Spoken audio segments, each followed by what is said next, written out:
Assalamualaikum everyone! How are you? Ayan, naglilinis ako ng kwarto namin.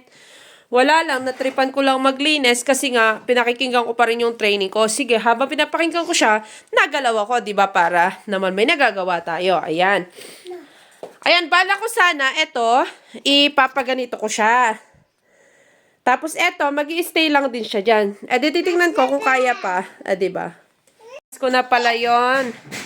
Ayan. Ko na yung kama.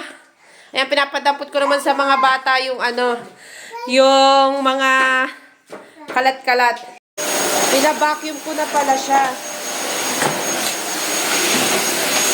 Setup naman na magpapakulo ako na mainit para sa solution ko sa mop.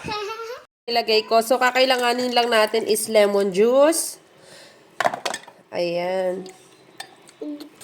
Mainit ko. Ayan. Kasi kailangan natin tong lemon juice na ma-extract, 'di ba? Natin tong lemon juice ulit. Bicarbonate soda. I-try nyo to, napakaganda nitong, ang bilis niya matanggal ng mga sa lapag, sa lapag talaga, sa sahig, ayun. Dish soap. Konti lang. Hot water.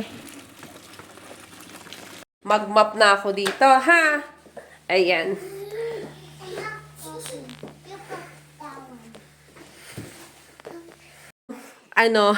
Kama na baliktad ko na. Ayan, nakakatuwa talaga ako maglinis. Kasi, gusto ko talaga na malinis talaga. Ayan. Ayan, ang saya-saya ko naman kasi magkakasya yata yung higaan ni Anzal na dito. Ayan. 'Di ba? May malaki pang space dito. Na siya diyan.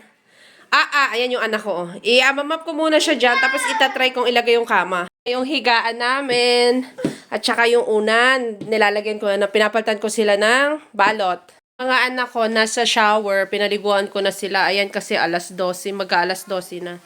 Ayan, bago sila naliligo, tinatrabaho ko muna. Habang naliligo sila, tinatrabaho ko muna para matapos na ako agad, 'di ba? Final look ng higaan. Ibabaliktad ko pa yan. Kasi napagod na ako. Kaya, ayan na lang muna. Siya, yun lang. Assalamualaikum. Jessica Karen. Bye. Ayan. Yung anak ko tulog.